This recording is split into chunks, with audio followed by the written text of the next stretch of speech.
मुझे लगा था कि मुझे आज तक ने डिबेट के लिए बुलाया, पर ये भाजपा तक बन गया है क्योंकि आप तर्कों को नहीं सुनना चाहती। मैं ये मंच आपको ऐसे नहीं दे सकती, आइए हमें उल्टा पुल्टा कहकर आप चले जाइए। आपने बुलाया, मैं नहीं आई। आपने बुलाया, आपका चलता होगा पेट भाजपा के पास, मेरा नहीं चलता। मैं आई हूं पार्टी को रिप्रेजेंट करने के लिए। सुन लीजिए क्लैरिटी रखिए आप। आपने कैसे कहा आपको मैं बैठने नहीं दे सकती, आपको मैं मंच नहीं दे सकती? कैसे कहा आपने, किस हैसियत से कहा? बिल्कुल बिल्कुल आपकी बात सही है। जो तेजस्वी ने जो दिया है उसको कंटेस्ट किया गया है। इलेक्शन कमीशन कह रहा है कि भाई आपका जो दो कैसे आपके पास है, उन्होंने उनको नोटिस दिया है। नोटिस करने के बाद उसकी जांच पड़ताल होगी, जांच पड़ताल हो जाने दीजिए बिना उसके राजनीतिक पार्टी के। विपक्ष पर कैसे आप भरोसा कीजिए जब अपनी ही चीजों को इंक्वायरी नहीं कर पा रहे, खुद ही अपने लिए ही गलत नंबर लेकर चले आ रहे हैं और ये कह रहे हैं कि लीजिए ऐसे ऐसे हमारे साथ हो गया। मान के चल रही है कि उन्होंने गलती की है। अगर आप ये मान के चलें तो बात अलग है जी। राजनीतिक पार्टियां तो एक दूसरे के ऊपर टिप्पणी कर सकती हैं, वो कुछ भी गंभीर आरोप लगा सकती है। हम आप तो नहीं आरोप लगा सकते ना। आशुतोष जी ने कहा कि दो पहलू I am not here to be interrogated by you. Sir ऐसी कोई बात सुनिए, तो आपसे मैंने कहा चुनाव आयोग, आप कह रहे हैं अभी आप नहीं मानते हैं, तो ये स्पष्ट हो गया यानी आप वो नहीं मानते। आपका कोई अगर आपके पास जानकारी नहीं है, अगर आपके पास बायस है तो प्लीज मुझे मत बुलाया करिए अपने कार्यक्रम में। आइए देखते हैं, मजा आएगा। ये खेल क्या लगता है आपको आशुतोष जी? जी आपका सवाल क्या है? सॉरी मैं ये खेल क्या लगता है? ऐसे कैसे हो सकता है? और हो भी सकता है तो फिर इतना क्या प्रेस कॉन्फ्रेंस करके बताना चाहिए? अपने गेम में फंस गए हैं क्या? नहीं, मुझे लगता है कि ये तेजस्वी यादव की तरफ से एक जो एपिक नंबर दिखाया गया जिसपे इलेक्शन कमीशन ने ऑब्जेक्शन किया है और इलेक्शन कमीशन अगर उसकी जांच कर रहा है तो एक बार जांच की रिपोर्ट आ जाने दी, उसके बाद पता चलेगा कि असली नकली क्या है। और अगर कोई गलत तरीके से अगर लिया गया है तो जाहिर सी बात है कार्रवाई भी होनी चाहिए उनके खिलाफ। इसमें तो कोई दो राय नहीं, but let's wait for the final inquiry to come. लेकिन ये तो बता दिया ना कि चुनाव तो इसी पे लड़े, विधायक इसी पे बने, उप मुख्यमंत्री इसी पे बने, ठीक है। वो कौन सा एपिक नंबर लेकर आ गए? बिल्कुल बिल्कुल आपकी बात सही है। जो तेजस्वी ने जो दिया है उसको कंटेस्ट किया गया है। इलेक्शन कमीशन कह रहा है कि भाई आपका जो दो कैसे आपके पास है, उन्होंने उनको नोटिस दिया है। नोटिस करने के बाद उसकी जांच पड़ताल होगी, जांच पड़ताल हो जाने दीजिए बिना उसके राजनीतिक पार्टी। देखिए विपक्ष पर कैसे आप भरोसा कीजिए जब अपनी ही चीजों को इंक्वायरी नहीं कर पा रहे, खुद ही अपने लिए ही गलत नंबर लेकर चले आ रहे हैं और ये कह रहे हैं कि लीजिए ऐसे ऐसे हमारे साथ हो गया। तो वो पब्लिक की बात जो कह रहे होंगे या जितनी बातें कह रहे होंगे उसमें कितनी सच्चाई है? सर इस सवाल उठेगा ना बार बार कि आप ऐसे ही बम फोड़ने की बात कर रहे हैं, कुछ भी अपने ऊपर बम फोड़ ले रहे हैं। अर्पिता जी, राजनीतिक पार्टियां तो एक दूसरे के ऊपर टिप्पणी कर सकती हैं, वो कुछ भी गंभीर आरोप लगा सकती है। हम आप तो नहीं आरोप लगा सकते ना भाई। एक एपिक तेजस्वी यादव ने अपना एक एपिक नंबर दिखाया है। इलेक्शन कमीशन का कहना है कि भाई आपका गलत है, आपका असली एपिक नंबर ये है। अब उन दोनों के बीच में इंक्वायरी होगी जैसा कि उन्होंने नोटिस दिया है। अगर नोटिस दिया है तो उसकी जांच हो जाने दीजिए।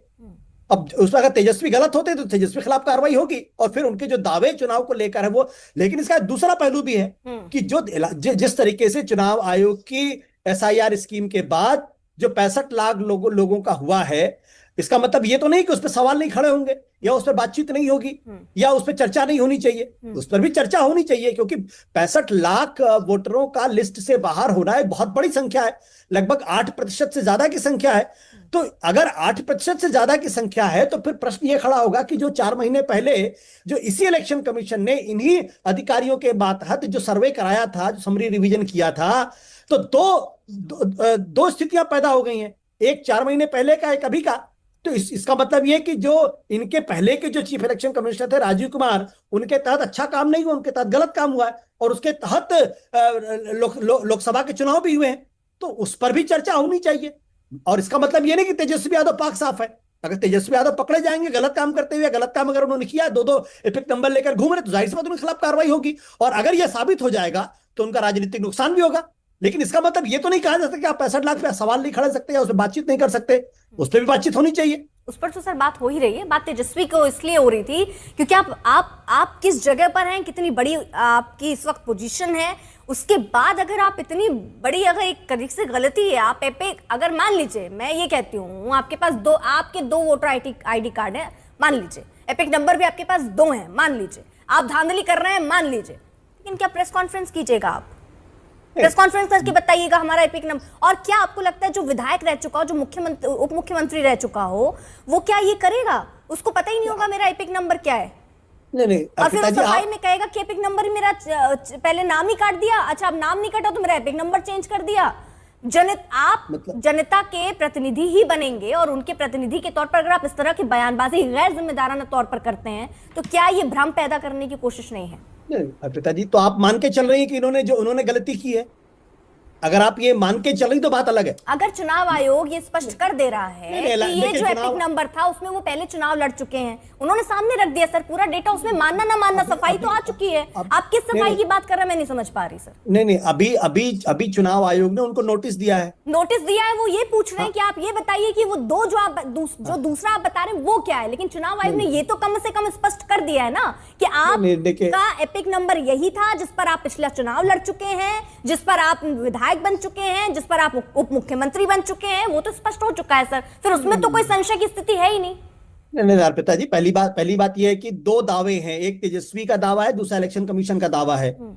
इलेक्शन कमीशन ने उनको नोटिस दिया है, उस नोटिस का जवाब तेजस्वी यादव देंगे। सर ये बात तो सुन लीजिए ना, दो अलग अलग चीजें हैं सर, दो अलग चीजें। नहीं, आप कंफ्यूज कर रही हैं, आप कंफ्यूज कर। अच्छा जी, मैं आप कंफ्यूज कर, मैं ये कह रहा हूं कि दो दावे हैं, तेजस्वी का दावा अलग है, इलेक्शन कमीशन का दावा अलग है। इलेक्शन कमीशन ने उनको नोटिस दिया है। नहीं सर, आपने स्पष्टीकरण वाला मामला कैसे हटा दिया पूरा? चुनाव आयोग ने बकायदा बताया है ना कि ये 2020 में, उसको कैसे हटा देते हैं आप देखिए ये बात तो ठीक है, एक दावा तेजस्वी का जांच तो हो जाने दीजिए ना। अरे किस चीज की जांच? चुनाव आयोग ने कम से कम अगर ये मान लिया है, ये कह दिया है, ये तो स्पष्ट तौर पे कह दिया कि इसी से आपने चुनाव लड़ा था भैया, तो दिक्कत क्या है? इलेक्शन कमीशन की क्रेडिबिलिटी आज की तारीख में बहुत कम है। हाँ, मतलब वो जो अभी सर जांच भी तो वही करेंगे, फिर तो आप उस पर भी भरोसा नहीं करेंगे कि तेजस्वी को अगर वो गलत नहीं तो उसमें भी तो भरोसा नहीं होगा ना सर। जांच भी तो वही कर रहे हैं ना, तो आप कैसे उन पे भरोसा करेंगे? नहीं तो मैं एक पत्रकार के तौर पे तो मैं नहीं मान सकता। मतलब आप किसी चीज में, मतलब वो चुनाव आयोग, मतलब आप अभी भी नहीं मानेंगे चुनाव आयोग जांच कर लेगा?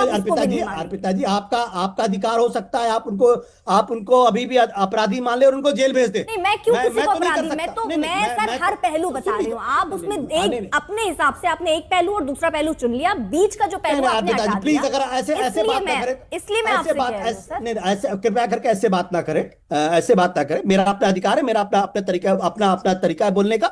आप मुझे एक्यूज ना करें। नो प्लीज एक्यूज ना करें मुझे। I am sorry, please don't accuse me. मैं आपको ये कह रही हूँ जो आपने कहा सर, सुनिए तो 2020 वाला चीज तो चुनाव आयोग ने स्पष्ट कर दिया, आप उसको क्यों नहीं मान रहे हैं? नहीं आप, अरे मैं क्यों मानूं? फिर आप कह रहे जांच होने दीजिए, फिर आप उसको भी कहेंगे नहीं मानेंगे। सर ये तो आपने दो तरीके की बात कर दी। ठीक sir, I am sorry, I am leaving नहीं आशुतोष जी, नाराजगी वाली कोई बात नहीं है। मैं ये पूछ रहा हूं आप उसको क्यों नहीं मान रहे? You can't accuse me. मैं आपसे कहाँ कह रही हूँ? Sorry, you can't accuse me. मैंने आशुतोष जी ने कहा कि दो पहलू में। I am not here to be interrogated by you. Sir ऐसी कोई बात, पॉलिटिकल एनालिस्ट, सोचिए ऐसी कोई बात ही नहीं। आपका बायस है। सुनिए तो आपसे मैंने कहा चुनाव आयोग, आप कह रहे हैं अभी आप नहीं मानते हैं, तो ये स्पष्ट हो गया यानी आप वो नहीं मान रहे। अगर आपके पास जानकारी नहीं, अगर आपके पास बायस है तो प्लीज मुझे मत बुलाया करिए अपने कार्यक्रम के अंदर। इसमें बायस वाली बात कैसे हो गई, मैं ये नहीं समझ पाई आशुतोष जी, और नाराजगी भी आपकी मैं समझ नहीं पाई। यही नहीं, अभी और सुनिए, बोलने दीजिएगा, क्योंकि अभी जैसे ही मैंने शुरू किया या फिर विश्लेषक जी ने शुरू किया था, पूरे स्टेटमेंट में आप हर 10 सेकंड पे टोक रही थी, पर आलोक जी उनकी बैसाखी जब बोलती रही, आप लगातार उनको बोलने देती है। पारिवारिक माहौल है, आप सुन लीजिए। आपने कहा था मेरे ना एक काम कीजिएगा, आपने कहा था आप नहीं टोकेंगे, लेकिन आप मुद्दा होता है ना प्रियंका जी, सुन लीजिए मैं एक चीज, क्योंकि बहुत आसान होता है, सुन लीजिए। बात करूं आपसे, जब कभी बीजेपी का मुद्दा होता है मैम, मैं आपको बता रही हूँ, जब यहाँ पर कोई गलती हो जाती है या ब्रिज गिर गया था, मैंने सवाल बीजेपी से पूछे, आप पुराने उठाकर देख लीजिए। जब जहां जिसकी बात है उससे सवाल पूछे जाएंगे, ऐसा नहीं है कि उनसे नहीं पूछती, आपसे नहीं पूछती। आप जरा मैम पढ़ लीजिए और देख लीजिएगा, जरा मेरी पुरानी डिबेट उठाकर देख लीजिएगा। अब प्रियंका जी ठीक है, अब टॉपिक पे अगर आप बात कर सकती हैं तो ठीक है, क्योंकि मैं अपने दर्शकों का समय जाया नहीं होने देना चाहती। प्रियंका आपके पास पूरा मौका है, 30 सेकंड बिना आरोप लगाए अपनी जो बात कहनी है आपको कहिए। मुझे लगा था कि मुझे आज तक ने डिबेट के लिए बुलाया, पर ये भाजपा तक बन गया है, क्योंकि आप तर्कों को नहीं सुनना चाहती। आप मुझे बताइए, मैंने आपको ये दिखाया, अगर ये भाजपा तक है। एक सेकंड प्रियंका, नहीं प्रियंका में नहीं, आप ऐसे आइए, आरोप लगाकर चले जाइए। आप मैम प्रेस कॉन्फ्रेंस करके एक जगह आपने अपनी फजीहत करा ही ली है, अब आप यहाँ पर क्या सबूत है आपके पास? अभी मैं आपसे पूछने लग जाऊँ तो आपको दिक्कत हो जाएगी। मत कीजिए प्रियंका, आपको यहाँ की सैलरी पूरी नहीं हो रही है क्या? भाजपा से आता है अलग से, प्रियंका मैं आपको मंच नहीं दे पाऊंगी। नहीं तो नहीं, मुझे रहना भी नहीं है, मुझे रहना भी नहीं। विपक्ष की आपके पास जवाब ही नहीं है, आपके पास जवाब ही नहीं है। मैंने शुरू से आपसे जवाब मांगा, लेकिन आपके पास नहीं है जवाब, आपके पास नहीं है प्रियंका, और इसलिए आप इसलिए जबरदस्ती इधर उधर की बात करके चर्चा खराब करने की मंशा से आई मुझे नहीं बैठने देंगी प्रियंका, मुझे नहीं बैठने देंगी। आप मुझे ये बता रही हैं, आपने बुलाया, मैं नहीं आई, आपने बुलाया, आप मेरा प्रियंका। नहीं चलता। मैं आई हूँ पार्टी को रिप्रेजेंट करने के लिए। सुन लीजिए प्रियंका, सुन लीजिए प्रियंका। क्लैरिटी रखिए। आपने कैसे कहा आपको मैं बैठने नहीं प्रियंका। दे सकती, आपको मैं मंच नहीं दे सकती? कैसे कहा आपने, किस हैसियत से कहा? क्यों पिछले तब की प्रियंका, आपको चर्चा पे बात करनी है या इधर उधर की बात करनी है? आप आजाद हैं, आप जाना चाहें तुरंत उठ के जाइए, आप तुरंत उठ कर जाइए। आप मुद्दे पर बात करना चाहें तो मैं ये मंच आपको ऐसे नहीं दे सकती। आइए, हमें ही उल्टा पुल्टा कहकर आप चले जाइए।